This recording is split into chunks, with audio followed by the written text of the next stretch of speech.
Salut les amis, alors beaucoup d'entre vous m'ont demandé de continuer le live sur la Serie A des années 90. Ça va se faire, promis. En attendant, voici le replay de mon ancienne émission Serie A Podcast de 2018. J'espère que vous avez passé un bon moment. Désolé pour la qualité du son qui sature un peu, mais je pense que c'est largement écoutable. À très bientôt. Bisous la famille. Vous êtes bien à l'écoute de Serie A Podcast. Nous sommes de retour après une petite semaine de pause et nous sommes de retour pour une émission spéciale. Ce soir avec moi pour cette émission, nous avons Nicolas de Frioul Connection, Trapp le centurion romain et mon pote Charou. Salut les mecs. Salut. Alors aujourd'hui les amis, comme je vous l'ai dit, c'est une émission spéciale. Exceptionnellement, on va pas vous parler de l'actualité. Nous allons plutôt nous vautrer sans honte dans la nostalgie. Ça va dégouliner de partout. On va vous parler avec passion, on va vous parler avec notre cœur, on va vous parler de l'âge d'or de la Serie A. Alors comme c'est un très vaste sujet, on va se limiter pour cette émission aux années 90.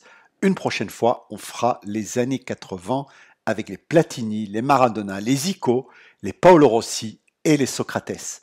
En attendant, prenons la DeLorean et direction la Serie A des années 90. Alors les amis, la Serie A des années 90, ceux qui sont trop jeunes pour l'avoir connue se disent oui, ok, la Serie A dans les années 90, c'était le meilleur championnat du monde, un peu ce qu'est la première ligue aujourd'hui. Non mais les mecs, vous en êtes très très loin. Je vous donne un exemple parlant. 1990, le Milan gagne la Coupe des Champions, la Sampdoria la Coupe des Coupes, la finale de l'Europa League était Juventus-Fiorentina, le Scudetto est remporté par le Naples de Maradona, et le Ballon d'Or est parti à Matthäus de l'Inter. Et là, je parle juste des équipes de tête. Cette année-là, par exemple, l'Angleterre arriva 4e du mondial italien. Leur meilleur joueur fut David Platt. Il marquait un but incroyable contre la Belgique. Bref, l'AS Bari va à Aston Villa. Il sort le chéquier et le ramène pour aller jouer le maintien en Serie A. Il avait 24 ans, il n'était pas du tout en fin de carrière. C'est un peu comme si maintenant l'Empoli allait chercher Harry Keane ou Sterling pour jouer le maintien. Et c'était pareil pour plein de joueurs. Par exemple, le meilleur joueur de l'Olympique de Marseille, en tout cas l'un des meilleurs, l'Uruguayen Francescoli. Il était tellement bon que Zidane en a fait son idole. Il a d'ailleurs appelé son fils Enzo pour cette raison. Cagliari va le chercher pour jouer le maintien en Italie. Le Real de Madrid avait la fameuse Quinta del Buitre. C'était les 5 stars espagnols de leur équipe, qui venaient du centre de formation, des idoles absolues. Ils avaient gagné plusieurs coupes de l'UEFA ensemble à Madrid. Et Madrid était déjà une équipe extraordinaire. Eh bien, le Torino va à Madrid et ramène le plus fort des 5, Martin Vasquez. C'est comme si maintenant le Torino allait à Madrid tranquillement pour amener Sergio Ramos.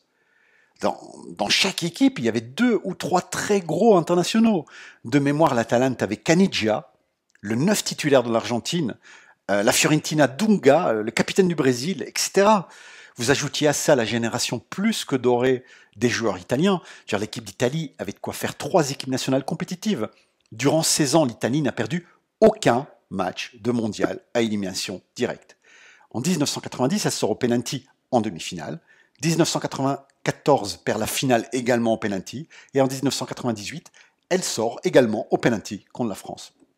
Bref, parfois j'entends dire la Serie A n'est plus ce qu'elle était. Mais les mecs, vous êtes gentils, mais personne n'est et ne sera plus jamais comme la Serie A des années 90.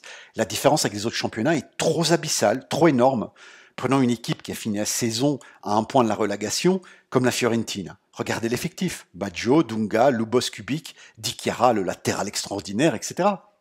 Vous les mettez dans n'importe quel autre championnat, que ce soit en France, l'Angleterre, l'Espagne, l'Allemagne, je vous dis pas que la Fiorentina était championne, mais au minimum, elle luttait pour le titre. Non, la différence entre la Serie A et les autres était absolument trop abyssale. Après, en 1995, il y a eu la loi Bosman qui a fait éclater les petits championnats, dont tous les petits championnats de l'Europe de l'Est, et qui a rendu les choses un peu plus homogènes. Mais avant ça, tu demandais à un joueur, mais où veux-tu aller jouer? Tu veux aller jouer le titre à Manchester, au Bayern, à Madrid, ou dans un club random italien du ventre mou? Mais à 95% des fois, il vous disait qu'il voulait jouer en Italie. Car le simple fait de jouer en Serie A, ça faisait rêver tout le monde. C'était là qu'il y avait les meilleurs stades, les meilleurs joueurs, la plus grande pression médiatique, les meilleurs supporters, etc., etc. Ça, c'était la Serie A de l'époque. Trapp, qu'est-ce que tu en penses, toi? Quel est ton avis sur la Serie A des années 90? Oui, comme je suis plus vieux que la plupart d'entre vous, j'ai des souvenirs.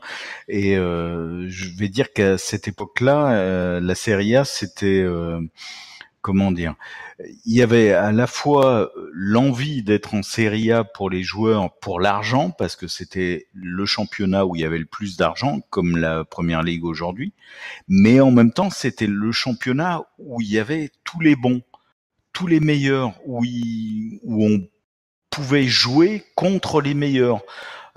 Si on était en Serie A dans ces années-là, il y avait, je sais pas, les meilleurs Danois, les meilleurs Brésiliens, les meilleurs Italiens, les Français débarquaient. On recrutait Papin au Milan AC. Les Allemands, il y avait 3 Allemands à l'Inter. Et tu te retrouves avec Mataos, Breme et je me rappelle pas le troisième parce que c'est l'Inter, donc merci. C'était la conjonction de l'intérêt économique et de l'intérêt sportif. Au jour d'aujourd'hui, bon, comment dire, l'intérêt économique est en première ligue, bien évidemment, et l'intérêt sportif est beaucoup plus morcelé. Il y en a une partie en Allemagne, une partie en Espagne, une très grosse partie en Espagne, une partie en Angleterre, un tout petit peu en Italie. À cette époque-là, tout était au même endroit.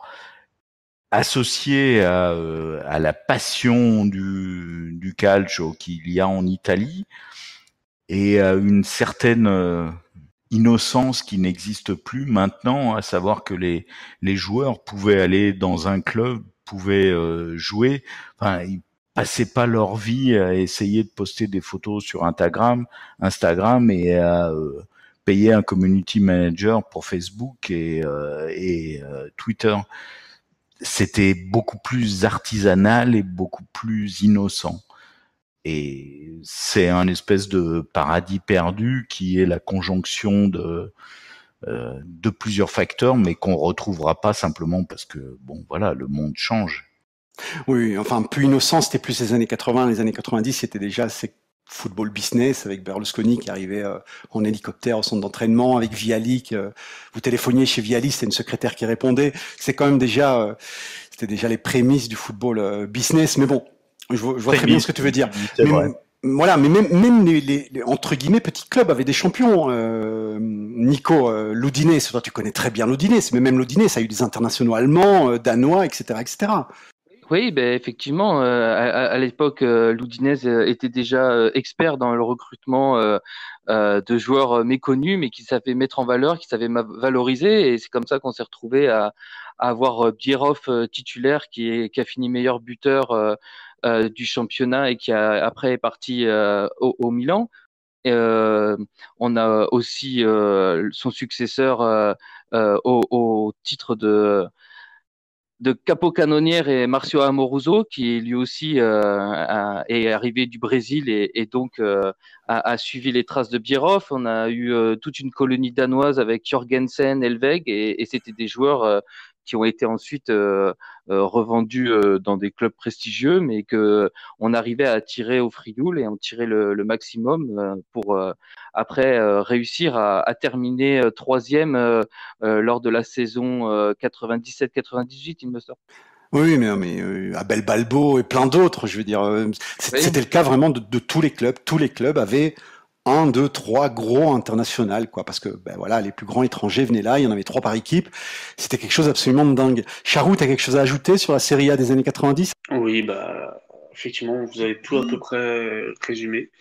On voyait des Taffarel, on voyait des Mancini, on voyait les meilleurs joueurs du monde, tout simplement. Et je pense que c'était, comme disait Trapp, la conjonction de plusieurs choses. Le monde changeait, donc il y a eu cette arrivée du foot business, mais c'était pas encore assez présent pour que ça dégoûte du foot. Ça faisait juste rêver fois 1000 par rapport à ce qui était le foot d'avant. Et il y avait toujours ce côté passion, ce côté respect du foot en lui-même. Et la Serie A avait tout. Il y avait tout. Tous les facteurs étaient réunis au même moment pour que fin 80 jusqu'à début 2000, et donc toutes les années 90, ce soit le championnat qu'il fallait regarder, où il fallait jouer, le championnat qu'il fallait suivre et dont tout le monde parlait.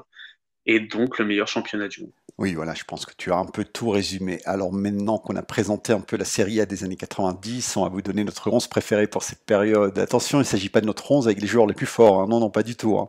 J'ai demandé à mes amis s'ils présentent de faire une liste avec les joueurs qui les ont le plus fait rêver, peu importe leur niveau.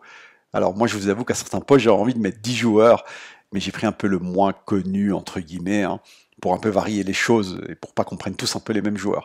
Alors, on va faire ça à l'ancienne, du 1 au 11, avec le numéro qui correspond à chaque poste. On va commencer par le numéro 1, le gardien. Trapp, qui as-tu mis en gardien? Alors moi j'ai choisi quelqu'un qui a un nom assez fabuleux et qui représente pour moi ce qu'est un joueur italien dans les années 70, 80, 90. Donc c'est Michelangelo Rampoula. À savoir un gars qui a fait la majeure partie de sa carrière à la Juventus en tant que remplaçant. Mais le jour où on a eu besoin de lui, il était là. Et il a été de façon brillante en arrêtant des pénaltys, en arrêtant des contre-attaques qui auraient dû amener des buts tout faits, qui auraient dû conduire à des défaites de la Juventus. C'est un gars qui a toujours tu ses humeurs, qui s'est contenté de la place qu'on lui donnait et qui s'est toujours comporté en numéro 1 et en leader au moment où on lui a donné cet espace d'expression. On ne peut rien demander de plus et de mieux à un joueur, à savoir tu es là, tu fais partie de l'équipe, tu n'es pas en première ligne, mais quand on te met en première ligne, non seulement tu es capable de l'assumer, mais en plus tu le fais brillamment, et quand c'est fini, tu retournes là où tu étais. Magnifique gardien qui a été capable d'être là quand il y avait besoin, en n'étant jamais ou quasiment jamais inscrit sur la ligne du titulaire. Dans l'absolu, j'aurais dû dire Toldo, mais vu la tunique que Toldo... Ah oui, non, mais c'est un sale type. Voilà. Là, c'est compliqué, Toldo. Alors, je rebondis juste un peu sur Rampoul en disant que c'était la définition même de la dévotion. C'est un grand Juventino. Et c'était le numéro 12 parfait. Après, dans un certain sens, tu dis que ça n'existe plus, mais quand tu regardes un joueur comme Perrine qui reste sur le banc, qui est là, qui attend son tour, qui garde la pêche, qui garde le sourire, même s'il ne joue pas toujours, ben, je trouve qu'il y a un petit côté Rampoul en lui. Voilà. Oui, tout à fait. Tu as absolument raison. C'est un très bon exemple. Alors, Charou, de ton côté, quel est ton gardien préféré des années 90? Je vais finir sur un petit mot par rapport à la comparaison que tu disais. Le gardien, c'est encore maintenant, même dans le foot des années 2010, même dans le foot des années 2020, où le numéro 2, à sa place de numéro 2, est fait le moins de vagues possible. Ouais, effectivement. Après, moi, j'ai choisi Angelo Peruzzi. Ouais, salopard. Vas-y, continue. Oh putain, volé mon gardien, vas-y. Mais faut savoir que pour moi, c'était le meilleur gardien du monde et ça le restera parce que moi, je voyais Peruzzi jouer et j'avais mes yeux de gamin de 5 ans, 6 ans, 7 ans, 8 ans et c'était tout pour moi, quoi. Moi, je comprenais pas pourquoi il ne jouait pas en équipe d'Italie, je comprenais pas pourquoi des fois il jouait pas. Voilà, pour moi, c'était le meilleur. Et puis, il avait un style un peu particulier, hein, une espèce de petit taureau, là, comme ça. On aurait dit un Tevez qui avait mis des gants, quoi. Et c'était... Ah, mais il faut savoir que le mec, il avait 2 surnoms. C'était Tyson, donc, comme le boxeur, hein, et Ouais, Cinghialone, qui veut dire le gros sanglier en français. Ah, faut savoir que le mec, il avait pas de cou. Oui, c'est Enfin, ça. si, il avait un cou, mais son cou était tellement musclé, qu'il était plus large que sa tête, quoi. Alors, t'avais l'impression que la tête était directement collée sur le torse. C'était assez impressionnant. C'était dingue. Il avait des trapèzes, c'était les cuisses de Roberto Carlos. Mais j'en dirai pas plus, j'en parlerai un peu plus tard. Alors, Nico, est-ce que toi, tu peux nous donner ton gardien préféré des années 90? Alors bon, bah déjà, je sais que ça va pas forcément plaire à Trapp et à Charou, ni même à toi, mais c'est pas Gliuka. Ah, mon Dieu. Ah, bah, vas-y, on laisse parler quand même, t'es un copain, on laisse parler, vas-y. Bon. Fallait bien qu'il sorte. Alors, déjà parce que il était gardien titulaire de la Sampdoria au moment où il y avait les Gemelli del Gol avec Mancini et Vialli, une équipe qui a été jusqu'à la finale de C1 à Wembley et qui a perdu en prolongation contre le grand Barça de Cruyff. Oh, je la connais par cœur cette équipe. Mikhailichenko, voilà. Cerezo, Sensini, Lombardo, incroyable. Et je me rappelle d'autant plus que en fait j'étais en voyage scolaire à l'époque en Sardaigne, tout au sud de la Sardaigne, sur une presqu'île, et en fait j'étais dans ma famille d'accueil. Le père de mon correspondant en fait était interiste et il voulait absolument pas que la Samp gagne. C'était un truc de fou, quoi. Donc il était pro Barça. Et donc, je me rappelle, voilà, comme si c'était hier. Et donc, notre ami Paliuka, après avoir fait les beaux jours de la Samp, est parti à l'Inter. Et il a aussi fait le job là-bas et il a gagné des titres. Et c'était un gardien élégant. C'était un gardien qui était peut-être justement l'antithèse d'un Peruzzi, mais qui était classieux et qui était euh, vraiment, ouais. Et le mot qui me vient vraiment, c'est élégant. Voilà. Ouais, moi, le mot, je dirais pour lui, c'est quand même un gardien fiable. J'ai pas de souvenir de Paliuka avoir fait une bourde, tu vois. C'était Aussi, ouais, fiable, voilà. voilà. C'était. Moi, c'est interiste, mais bon, après, chacun Oui, ses c'est un avis. intériste, mais bon, il faut rendre à César ce qui est un César. C'est un grand gardien, voilà, il faut le dire, il faut Non, le non, dire. rien Un peu pleureuse quand même, Paliuka les est grands un grand gardiens. gardien, il n'y a pas de souci là-dessus. Bien sûr, Voilà. évident. Alors à mon tour, moi les mecs, j'ai connu la première partie des années 90 avec des yeux d'enfant et quand t'es gosse, t'es plus attiré par des gardiens un peu dingues que par des gardiens fiables. Et à l'époque, quels étaient les gardiens complètement barjots dans les années 90 ? Ben, c'était les gardiens sud-américains. T'avais René Higuita, le gardien de la Colombie. Le mec était complètement fou. Il faisait le coup du scorpion. Alors, le coup du scorpion, j'essaie de vous l'expliquer. Imaginez un peu un attaquant qui tire au but. Le gardien écarte les bras, comme s'il veut faire un saut de l'ange. Et un demi-salto vers l'avant et il renvoie le ballon avec un retourné. Je veux dire, ceux qui connaissent pas, allez voir sur internet, c'est complètement dingue. Aujourd'hui, un gardien fait ça, il est viré dans la seconde par son club. Alors parfois, il prenait le ballon, il driblait 3, 4, 5 mecs jusqu'au milieu de terrain. Je veux dire, complètement un fou, quoi. Il y avait également le gardien du Mexique, Campos, 1m68. Imagine un peu, un gardien d'1m68, Jorge Campos, c'est violent. 241 matchs, 40 buts. Il s'habillait tout en fluo, il avait sa ligne de vêtements rien que pour lui, il faisait parfois une mi-temps comme gardien, une mi-temps comme attaquant, voilà. Lui, il jouait au pied, déjà à l'époque, il connaissait déjà ça. Hein. Alors vous en aviez d'autres, hein, Chilavert, le tireur de coups francs, voilà, etc., etc. Mais même si je devais choisir le plus fort, pour moi, le plus fort jouait pas en Serie A. Le plus fort était, pour moi, sans discussion possible, Michel Prudhomme, le gardien de la Belgique. Hein. J'irais même qu'avec Buffon, c'est le plus grand que j'ai jamais connu. Mais bon, on est dans une émission Serie A, je vais donc donner un gardien de Serie A, hein, et je vais prendre le même que Charroux, hein, donc Tyson. Hein. Il n'était pas très grand, il n'était pas très agile, mais quelle force quand il se shotait au pied de quelqu'un avec la balle, mais il lui arrachait les pieds, mais tout en force, sans faire faute. C'était Charroux en gardien, quoi. Voilà, le gardien, le mec s'entraînait quand il était petit, attraper des poissons dans les rivières avec les mains nues, comme un ours. Et voilà, il avait le physique d'un ours, hein, comme toi, Charou. Hein. Voilà. Donc pour moi, c'est Peruzzi. Peruzzi, c'est pas un sanglier, pour moi, c'est un chat. Il ressemble à mon chat. Moi, j'ai un chat qui fait 7 kg et demi, 8 kilos, qui a l'air d'un espèce de gros veau machin. Et quand il s'agit de choper des ballons, des oiseaux, etc., etc.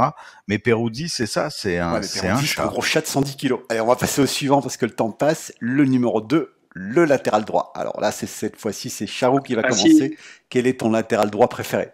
Le latéral droit, bah, j'ai mis Paulo Montero parce que je voulais mettre personne d'autre et que de toute façon, Mais lol, latéral quoi, lol. Vas-y, continue. C'est le premier nom que j'ai mis sur cette liste. De toute façon, mais avant tous les autres, et pourtant j'en ai mis des que j'adore et tout, c'est le premier nom que j'ai mis sur cette liste. Et je vais vous expliquer pourquoi.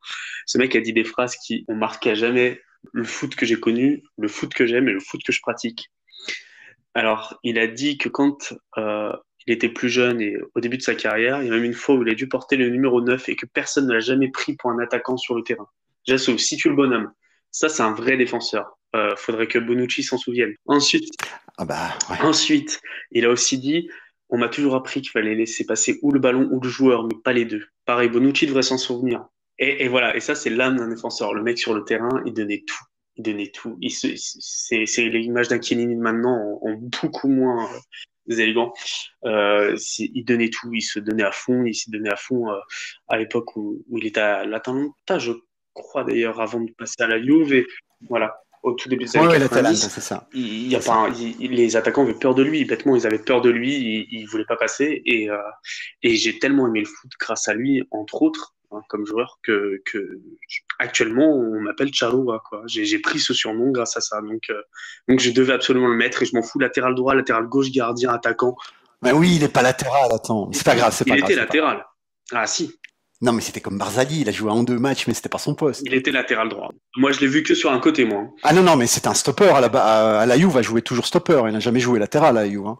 La Juve de Lippi, tu peux regarder, c'était Torricelli, c'était Pessotto à droite, mais jamais lui. Hein. Lui, c'est un stopper. Hein. Oui, non, mais oui, sûrement. Oui, oui, mais je t'ai dit, moi, je voulais. J'ai pas mis. J'ai fait une défense de but. J'ai pas mis de mecs qui. Ah voilà, j'ai pas mis de mecs qui savent toucher un ballon à part un, quoi. Il y a pas de latéraux. Voilà, t'as fait une défense tout en virilité. Allez, Nico, à ton tour, ton latéral droit, on t'écoute. Alors, moi, en latéral droit, j'ai choisi Zio Bergomi. Déjà pour sa longévité.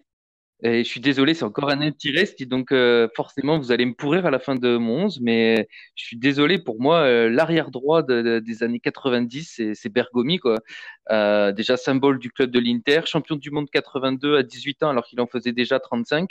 Ah, il avait déjà la petite moustache et un seul sourcil, Voilà, en fait. Il avait un sourcil c'est qui allait ça, de gauche à droite. Il n'y avait pas d'arrêt au milieu. un trait. Ouais, c'est ça. Et en fait, malgré que c'était pas forcément le latéral comme maintenant on les voit à notre époque, bah, il faisait le job très dur sur l'homme défensivement, il apportait aussi offensivement. Et bah, voilà, c'est un des joueurs emblématiques pour moi des années 90. Oui, non, mais c'est sûr, un grand professionnel, très très grand professionnel. Mm. D'ailleurs, l'image qu'il a à la télévision n'est pas tellement l'image qu'il avait en tant que joueur. À la télévision, si vous le regardez, il est fort, entre guillemets, intellectuel, les petites lunettes, parler tout doucement, ne jamais crier. Et comme joueur, tu as l'impression que c'est un tueur, en fait. Tu as l'impression que c'est très différent l'image du mec qu'on a en parler et en tant que joueur. Trapp, pour toi, quel est ton latéral droit des années 90? Alors j'ai un souci, c'est que c'est exactement le même que Charrois et je ne vois absolument pas ce que je pourrais rajouter à ce qu'il a dit. Donc je suis d'accord. Donc Voilà, il a dit tout ce qu'il fallait dire. Ok, moi je parlerai un peu plus tard de Montero à son vrai poste. Alors, le numéro... Non, moi j'ai pas donné le mien, mon latéral droit. Alors les mecs, en latéral droit, pour moi j'ai mis Cafu. C'est le plus grand latéral droit de l'histoire, selon moi. Aucun point faible, une vitesse de sprinter, un pied de velours capable de faire des centres précis sans aucun contrôle, très fort défensivement. C'est quand même bizarre pour un latéral brésilien à l'époque. Une technique d'ailier, d'ailleurs, comme tous les latéraux brésiliens de l'époque, c'était d'abord des ailiers qu'on mettait en défense, et une longévité, les mecs. À 33 ans, il était à la Rome. La Rome veut pas lui faire un contrat de 3 ans parce qu'ils disent qu'il est trop vieux. Il va au Milan à 0 et il reste jusqu'à ses 38 ans. Non, vraiment, une légende que j'aurais vraiment aimé avoir dans mon club, parce que pour moi, il était juste incroyable. Personne n'a autant sublimé le poste de latéral droit comme lui. Même le meilleur Dani Alves était très loin derrière, car à mes yeux, était beaucoup moins Je suis complet. d'accord avec toi. Cafu, champion absolu. Voilà, alors on va passer au latéral gauche, le numéro 3. Nico, tu vas me donner ton latéral gauche préféré des années 90, on t'écoute. Alors, le latéral gauche, c'est forcément Paolo Tu Maldini. m'étonnes. Paolo Maldini qui a évolué toute sa carrière au Milan, qui à la fin de sa carrière a plus fini comme central, mais au début de sa carrière, c'était donc un très grand latéral gauche qui, dès son plus jeune âge, avait déjà tout dans sa palette. Offensivement, défensivement. Bon, après, il jouait aussi avec une ligne de défense qui était quand même très rassurante derrière lui. Mais malgré son jeune âge, il a explosé le poste, quoi, en fait. À 16 ans, hein, titulaire du Milan AC à 16 ans, Serie A, quelque chose de dingue. C'est ça. Et du coup, bah, le latéral gauche de mon 11, c'est Paolo Maldini. Alors moi, je vais donner juste une petite anecdote sur Maldini que très peu de gens connaissent. Donc Maldini, comme tu l'as dit, c'était un latéral gauche qui a joué en fin de carrière au centre. Mais très peu de gens savent que Maldini était droitier. Mais c'était tellement un virtuose, qui s'est tellement entraîné à faire des centres avec son pied gauche que plus personne n'a vu la différence. Mais le mec, à la base, c'était un droitier. Voilà, alors maintenant le latéral gauche de Trapp, on t'écoute. je vais être très original. Mon latéral gauche s'appelle Paolo Maldini. Ah bah tiens, allez vas-y, on t'écoute. Qu'est-ce que tu as à dire sur lui? J'ai juste un souvenir. J'étais abonné à Canal+ et j'étais sur une demi-finale de Ligue des Champions entre Milan et le Real de Madrid à Madrid. À l'époque, le Madrid, toute l'Europe se foutait de sa gueule puisque la dernière coupe du Madrid datait de l'époque où la télé était en noir et blanc. Et le Milan sortait de nulle part, puisque en gros ils revenaient de la deuxième division et ils avaient passé le tour en Yougoslavie, puisqu'à l'époque c'était la Yougoslavie, à cause d'une histoire de brouillard, etc., etc.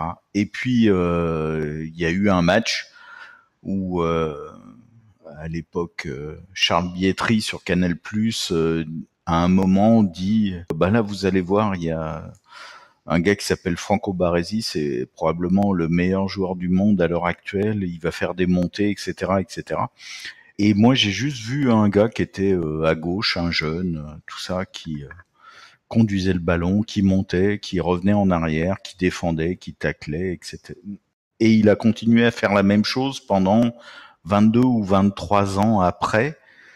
Il s'est démerdé, je sais pas comment, pour n'avoir aucun titre en équipe nationale, alors que l'Italie en 94, en 98, en 2002, enfin bon.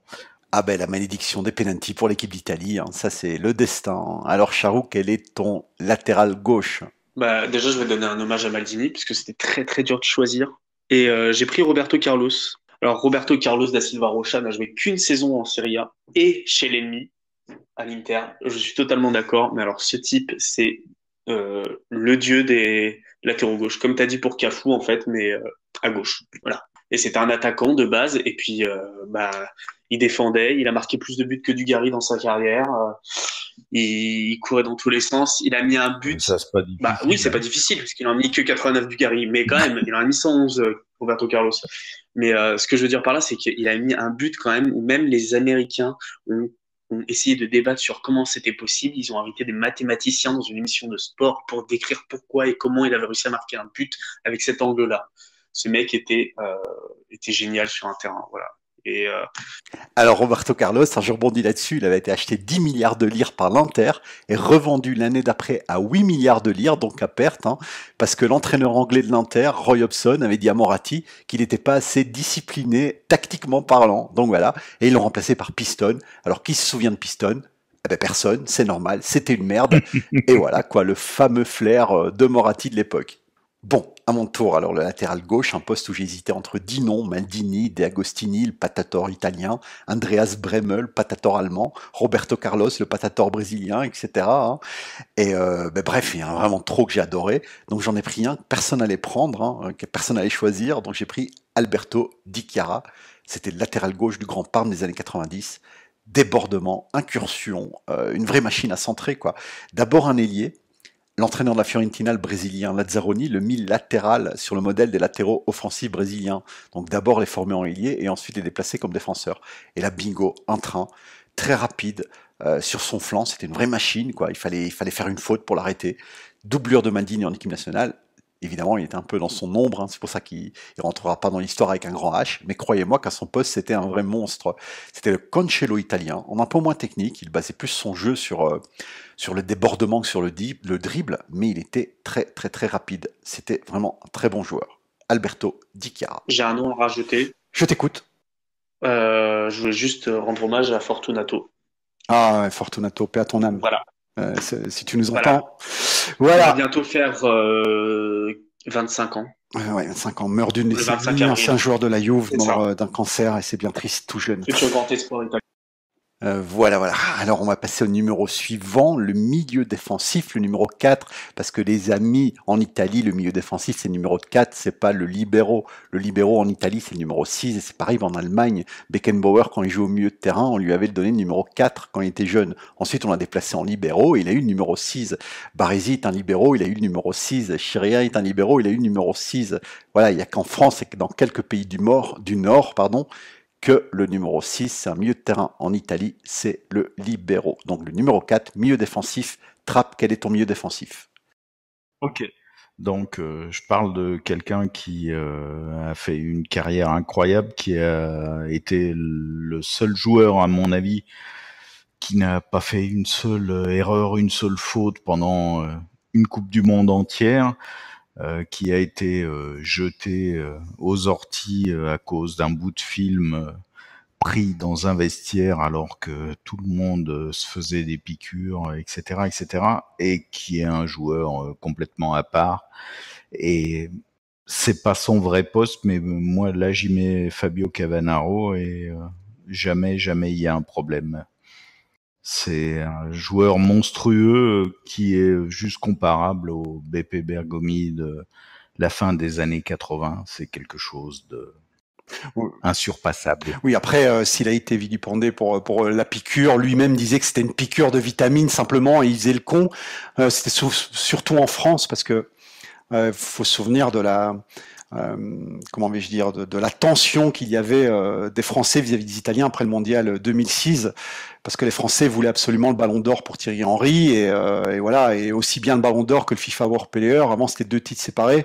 Ils sont tous les deux partis pour un joueur italien, et voilà, tout ce qui était italien, c'était le diable à l'époque. Moi, je me souviens, j'étais parti en vacances en France. Et voilà, je parlais en français, tout le monde m'aimait bien. Puis dès que j'ai dit que j'étais italien, on me regardait avec les yeux un jet de texan. Vraiment, c'était en 2006, c'était vraiment, il y avait une haine anti-italienne. Mais enfin, tant pis, hein, qu'est-ce que vous voulez que je vous dise. C'était vraiment assez pesant et assez lourd, voilà, à supporter quand on était italien en France. Et moi, j'étais pas en France, et je suis bien content, voilà, parce que ça devait pas être bien facile en 2006. Alors, Charroux, pour toi, quel est ton milieu défensif? J'ai mis du temps parce que les 3 sont interchangeables en fait de mes milieux. Et du coup, bah, j'ai pris Alessio Tacchinardi. Pas besoin d'expliquer trop pourquoi, par le fait que c'était un milieu défensif, mais c'était un milieu défensif qui était élégant. C'était pas juste un bourrin, c'était pas juste Gattuso, quoi. Et c'est un des joueurs que je retiens de quand j'étais gamin, de la Juve et de quand j'étais gamin, et qui m'a fait rêver, voilà. Il n'y a pas plus d'explications que ça, honnêtement, sur ce joueur. C'est un des symboles. C'est un des maillots que j'ai toujours rêvé d'avoir. Mais explique-nous un peu pour nos auditeurs un peu quel genre de joueur c'était techniquement parlant. Bah, Moi je me souviens de lui comme un gros patator. Hein. C'était le mec, il était assez lent, mais dès qu'il récupérait le ballon, il essayait de tirer de loin et il tapait très fort. Tacchinardi avait une grosse patate, effectivement. Surtout, il avait beaucoup de cœur sur un terrain. C'était un grand Juventino, mais il a fait 2 ou 3 saisons de très haut niveau et puis il s'est complètement perdu. Après, il est parti jouer il est parti jouer en Espagne, puis il est parti à Brescia, etc.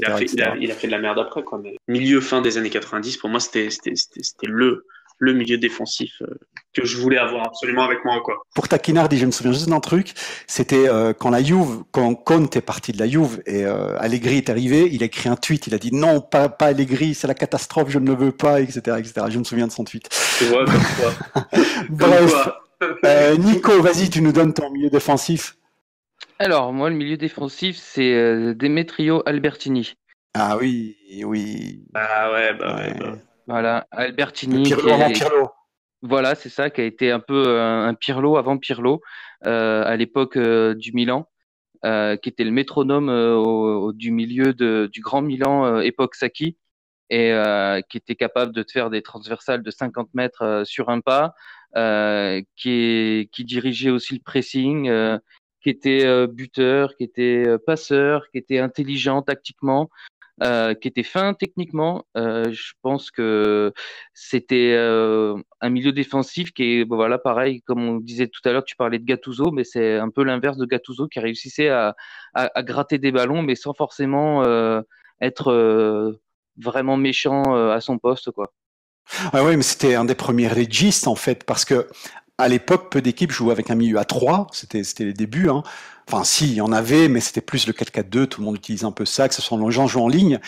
Et donc, quand il y a le passage à 3, ben, vous en avez un des 3 milieux, celui du milieu qui est un peu en arrière. En Italie, c'est pas le coupeur de jambes, c'est celui qui crée le jeu. C'est le mec devant la défense qui est là pour lancer les grands ballons. Et c'était un des premiers régistes modernes, quoi. C'était le Pirlo avant Pirlo, voilà, comme tu l'as dit. Très grand joueur, un très grand monsieur. Beaucoup d'élégance aussi. Beaucoup d'élégance. Exactement. Voilà. Mais beaucoup de joueurs du Milan de cette époque-là étaient très élégants. Hein. Donc voilà, il faut rendre à César ce qui est à César. Alors moi, mon milieu défensif, les mecs, Davids, le pitbull, le mec immédiatement reconnaissable par ses dreadlocks, par ses lunettes de basketteur. Voilà, pour moi, c'est comme Cafu. Cafu est l'arrière droit idéal. Ben, lui, c'est le milieu idéal. Il a aucun point faible. Grinta, activité, agressivité, technique, détermination. C'était un Vidal en minuscule, un mini Vidal, quoi, un Vidal avant l'heure. Vraiment, si aujourd'hui on me demande son point faible, bah, je peux pas vous répondre. Peut-être il était un peu léger physiquement. Il faisait 1m60. Le tempérament. Oh, non, mais le tempérament, il en avait. C'était pas son point faible. Tu rigoles. C'était son point faible dans le sens où ça le desservait. Ah oui, oui, peut-être un peu trop, oui, voilà. Mais ouais, il était peut-être un peu léger physiquement, 1m69, mais il était tellement pitbull que ça Il faisait compensait, quoi. 1m69 dans tous les sens, en largeur, en longueur. Ouais, C'était c'est ça, imprenable, c'était ce mec. un petit costaud. Le mec arrive en Italie depuis l'Ajax d'Amsterdam après avoir gagné une Ligue des Champions, dont 2 finales jouées, hein, et une Coupe de l'UEFA. Donc, le mec, déjà, il arrive en Italie avec un palmarès solide, hein. Il arrive au Milan gratuitement en fin de contrat, truc de fou.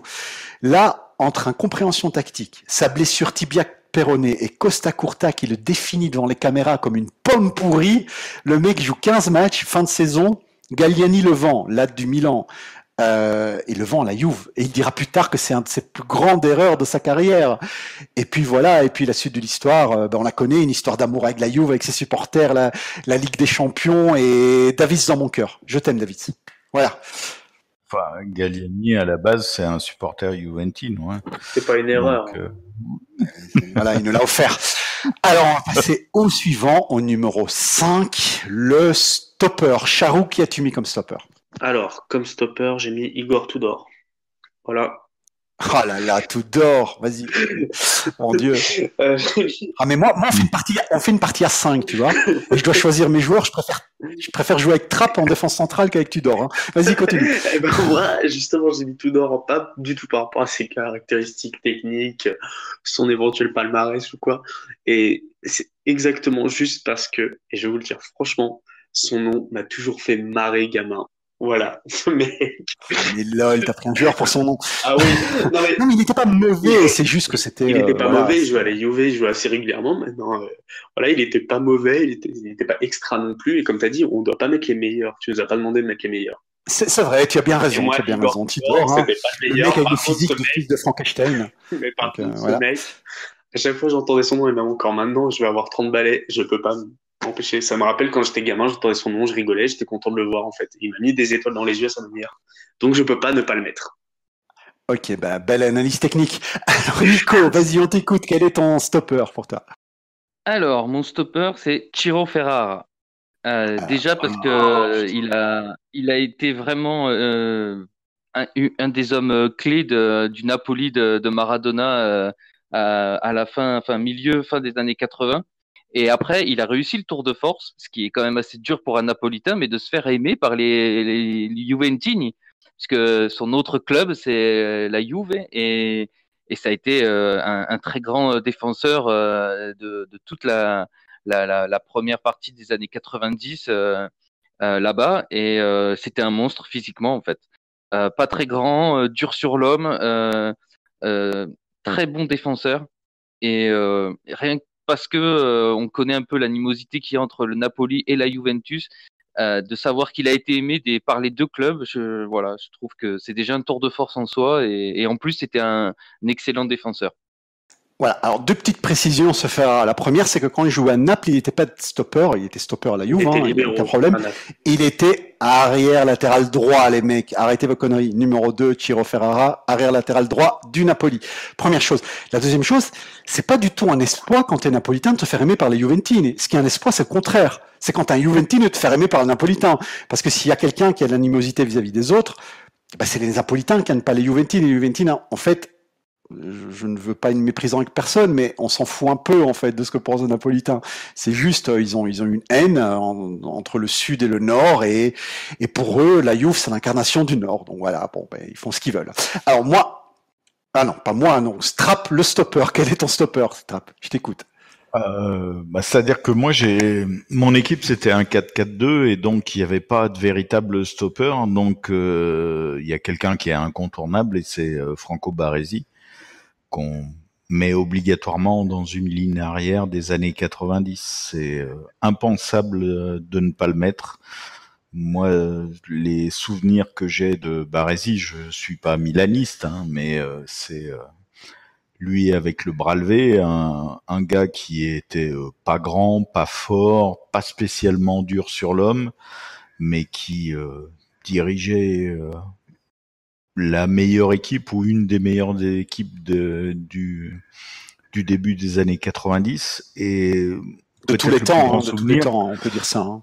Le Milan. Il y il y a une montée de Baresi en finale de Coupe du Monde 94 contre le Brésil où il part en gros de ses 30 mètres et où il arrive jusqu'aux 18 mètres et il frappe légèrement au-dessus. Mais s'il avait frappé dans le cadre, ça aurait été quelque chose d'absolument légendaire. Il a conduit le ballon sur tout le terrain. Il est pas fort, il est pas musclé, il n'est pas élégant, il n'est pas bien coiffé. Il a absolument rien. Et il a une conduite de balle, une façon de diriger la défense. Enfin, Baresi, à part, j'aurais vraiment aimé qu'il soit un joueur de la Juventus. Alors, mon stopper à moi, c'est Paolo Montero, le plus gros fils de pute que la terre n'ait jamais porté. Et quand je dis fils de pute, les mecs, c'est pas du tout une insulte, c'est un compliment. Parce que si je pars faire la guerre en Afghanistan, moi, j'ai besoin d'un fils de pute à mes côtés. J'ai pas besoin d'un petit bichon au déchi, lui, hein. J'ai besoin d'un mec avec de la virilité. Et Montero, c'était la virilité incarnée. C'était le mec. S'il voyait un de ses coéquipiers se faire friter par un adversaire, il arrivait en courant, mais pas pour arranger les choses, hein. Il arrivait pour se battre. C'était un mec des rues, avec un code d'honneur d'un mec des rues. Et son code d'honneur, c'était quoi? Il faisait aucune simulation, jamais. Il pleurait jamais s'il prenait un carton rouge. Dans les vestiaires, il serrait la main de ses adversaires, mais dès le coup d'envoi du match, c'était la guerre. D'ailleurs, comme il dit lui-même dans son livre, où c'est la balle qui passe, ou c'est la jambe. Jamais les deux, comme tu as dit tout à l'heure, Charo. Ça, il écrit dans son livre. Le mec... Et il l'a dit en interview aussi. Bien sûr, le mec, c'est l'idole de tous les Juventini qui l'ont connu. D'ailleurs, c'est le joueur préféré au jour d'aujourd'hui d'Agnelli. C'est vous dire. C'était une saloperie, mais une saloperie avec de l'honneur. Je veux dire, pas comme un Ramos qui va donner un coup et qui puis après reçoit un carton, il va se mettre à pleurer. Il va se mettre à pleurer près de l'arbitre. Non, j'ai rien fait. Non, lui, il donnait un coup, il recevait un rouge, il tournait le dos à l'arbitre et il rentrait directement dans le vestiaire. Il regardait même pas le rouge. Moi je me souviens, il y avait un Rome Juve qui a fini 4-0 pour la Rome. À un moment, t'as Totti, il regarde un joueur de la Juve et de manière arrogante, il dit: vous avez pris 4 buts, fermez votre gueule et retournez à la maison. Montero voit ça, il dit rien. 2 minutes après, il va sur Totti, il lui arrache les 2 jambes, mais d'une violence. Il prend un rouge, il se retourne, il rentre dans le vestiaire sans pleurer. Totti, t'as voulu chambrer, t'as le droit de chambrer, mais maintenant t'as mal aux jambes. Voilà. C'était ça. Des anecdotes sur lui, je peux vous en raconter 10 000. La fois où il a couché avec la femme d'un journaliste italien, parce que le journaliste était trop anti-Juventine à ses yeux. Ziliani. Tapez sur Internet, Montero Ziliani. Vous allez voir, le mec, il a été trouvé exprès la femme de Ziliani pour la séduire, pour coucher avec. Un truc de fou. D'ailleurs, encore aujourd'hui, le journaliste très anti-Juventini, anti-Juventino, a son compte en privé sur Twitter, car tous les Juventini lui rappellent cette histoire. La fois où s'est battu avec 5 supporters pour protéger Zidane, c'était un retour d'un match contre Panathinaikos. La Juve a été nulle, et t'avais 5 supporters de la Juve qui attendaient les joueurs à l'aéroport, et ils se sont pris à Zidane parce que Zidane venait d'arriver, voilà, il était un peu fragile, un peu jeune. Là, Montero, tout doucement, il ouvre la boîte de ses lunettes, il pose ses lunettes à l'intérieur. Et il fonce sur les 5 supporters, il va les frapper à lui tout seul. Ancelotti était l'entraîneur et dit: j'ai jamais vu ça. Non, faites vos recherches sur le net, les mecs. Montero, c'est le Tony Montana du football. Cherchez pas. On va passer au suivant.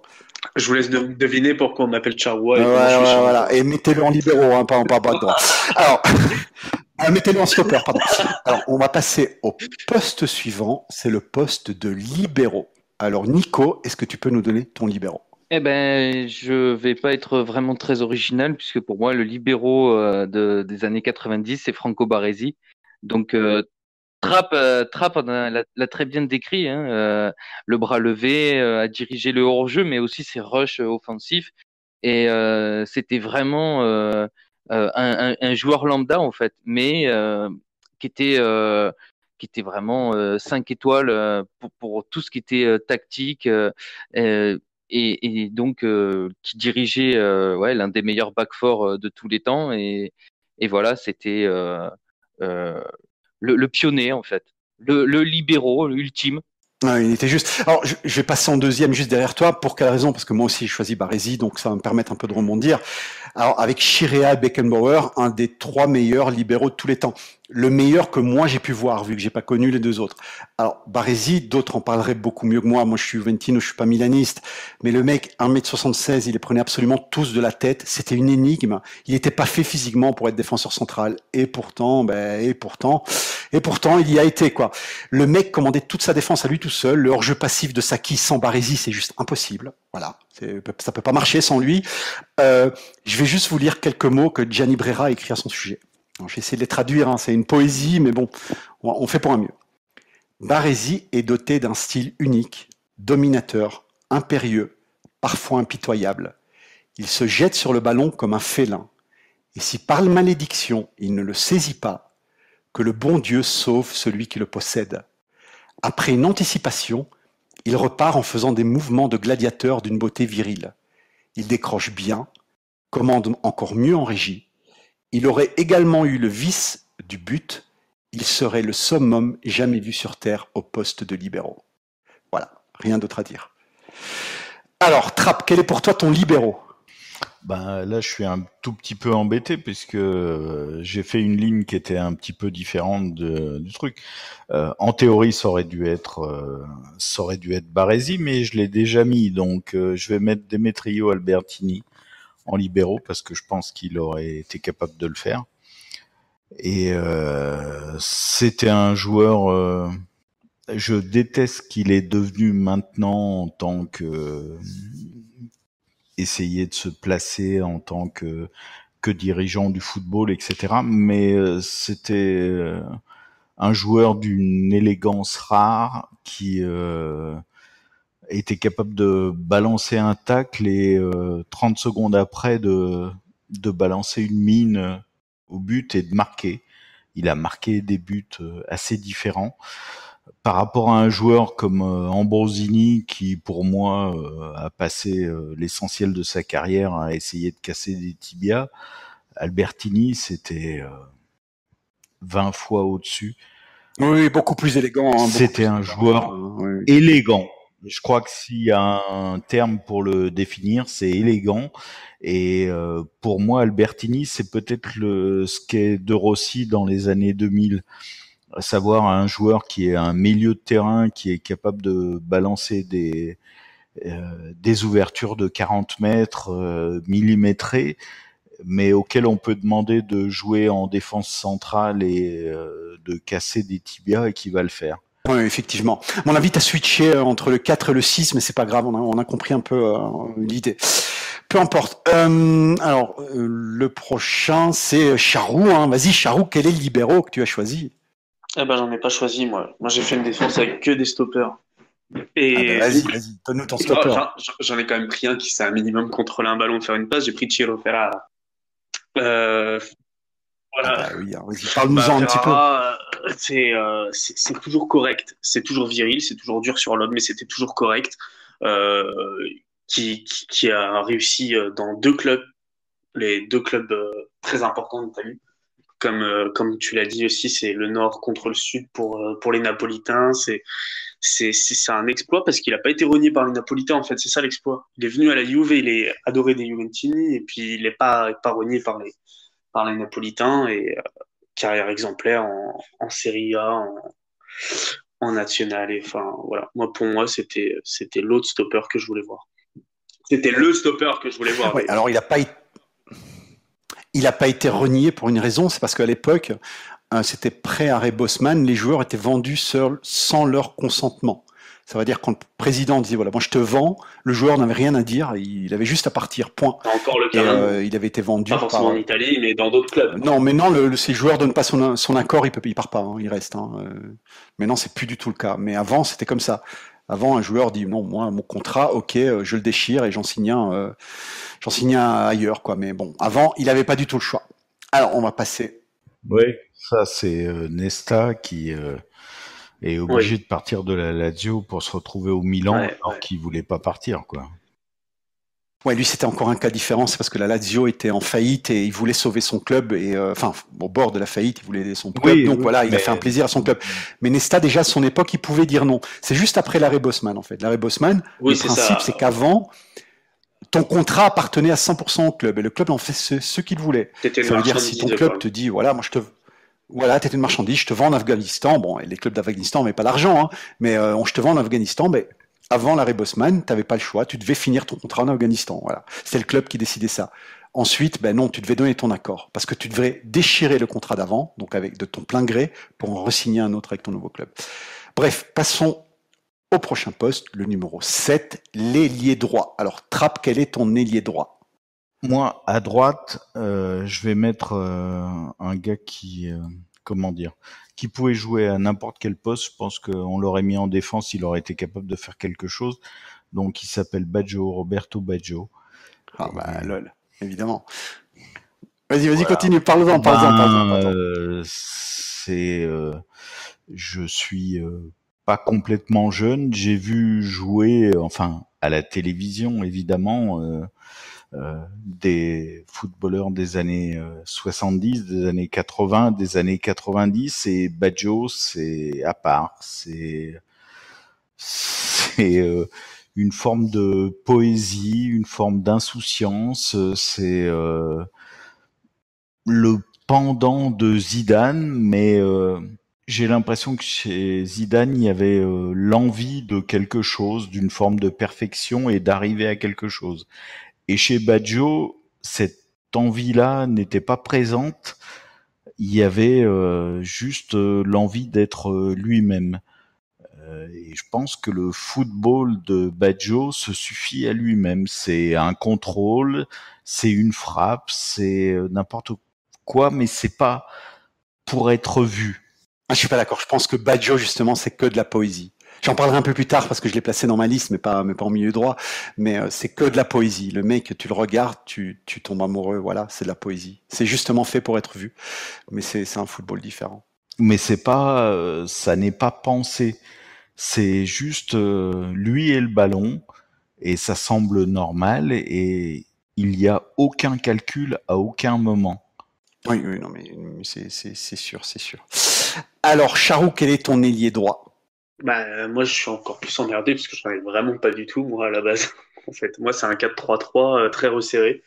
Donc, Vas-y, mets quelqu'un qui rentrerait dans ce poste-là. Vas-y, peu importe. bah, je vais te dire Angelo Di Livio, puisqu'il a porté le 7. Voilà, qu'est-ce que je te dise de plus?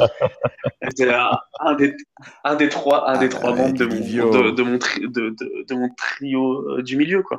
Un des trois mecs que j'ai mis au milieu. Ouais, vas-y, parle-nous un peu de Di Livio.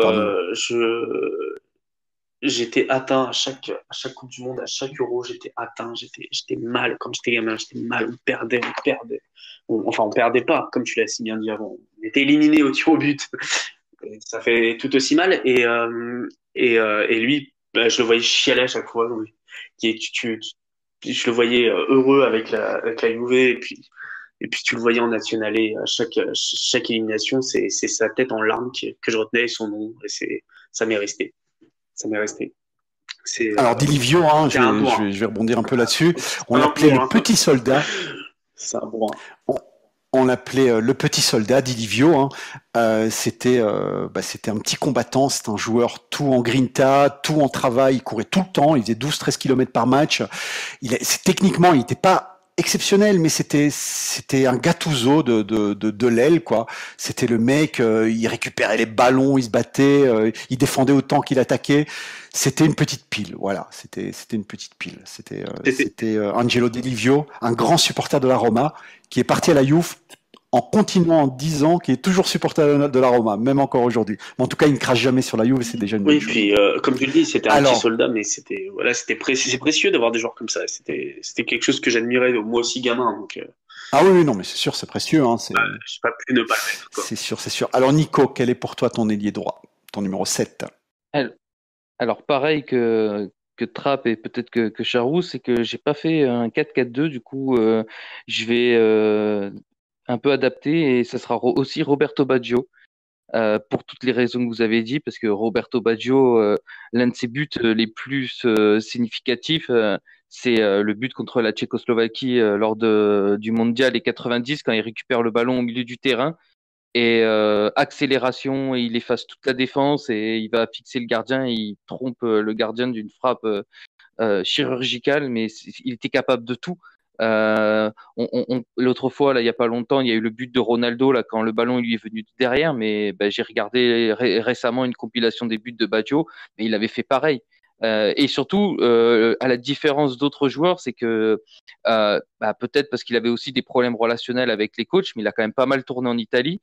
Il a fait la Fio, il a fait la Juve, il a fait l'Inter, le Milan, mais il a aussi été à Brescia et à Bologne. Et malgré tout, dans ces clubs-là, qui étaient nettement moins huppés que les trois précédents, il a réussi à porter ces équipes-là sur ses épaules. Et d'ailleurs, à l'époque, je crois d'ailleurs que le but que je viens de vous parler, en fait, c'est une ouverture de Pirlo Ouais, quand pour il Baggio, était en à fait. Brest, c'est Voilà, un des plus beaux buts et un des plus beaux contrôles orientés qui existent, quoi.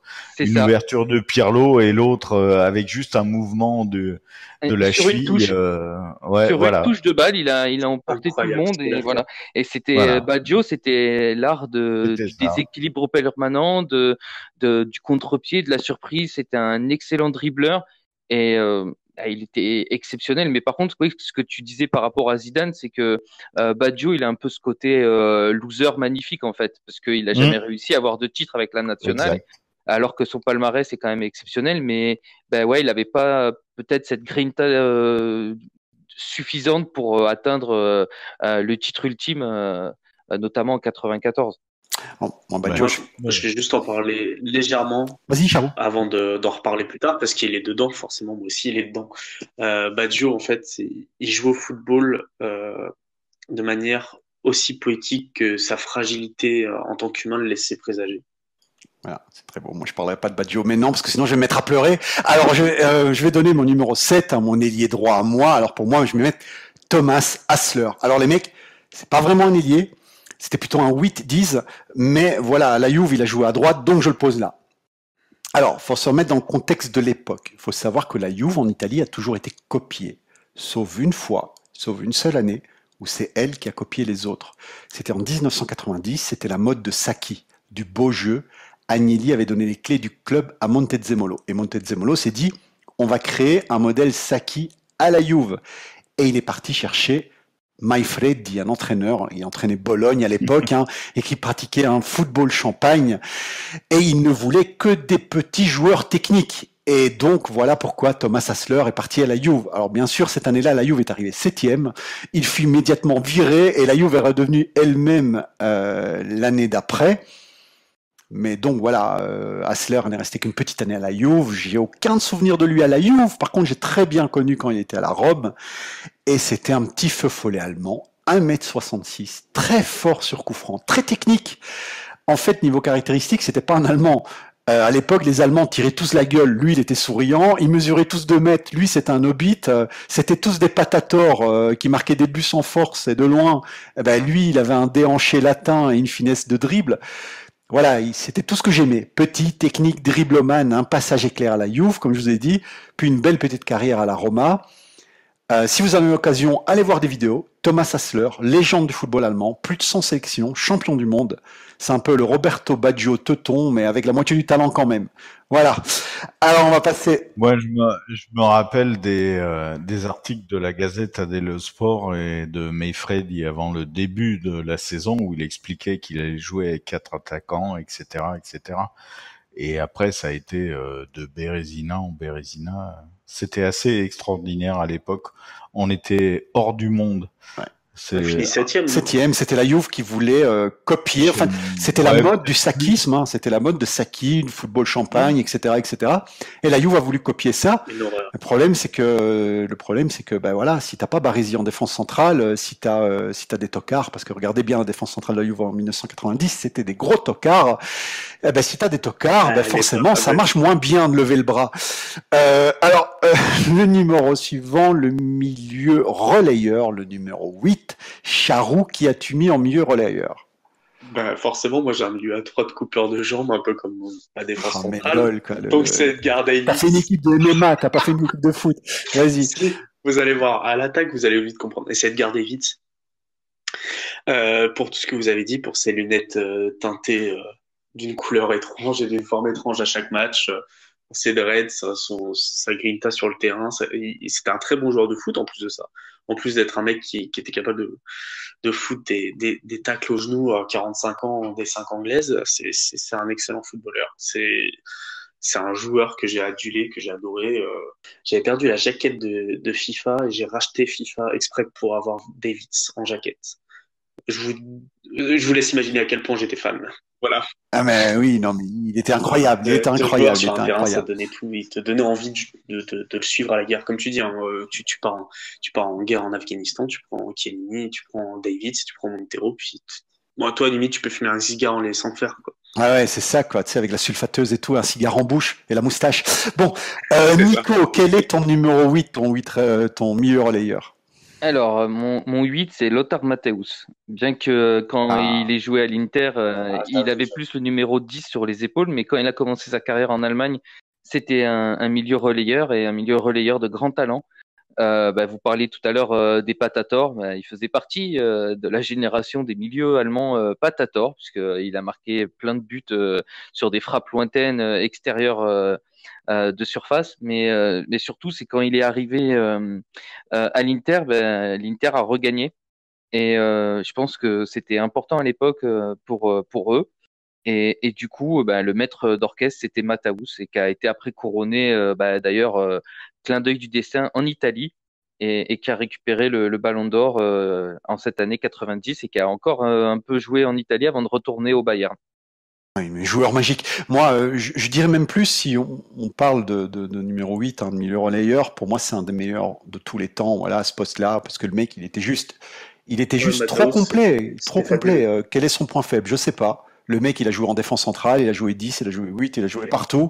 C'était un patator, c'était un technique, c'était un joueur de force, c'était un joueur de tout, quoi. J'étais à deux doigts de le mettre dans ma liste, mais j'ai mis un autre milieu relayeur que je vous dirai un peu plus tard. D'abord, on va écouter le milieu relayeur de Trapp. Quel est ton milieu relayeur, Trapp?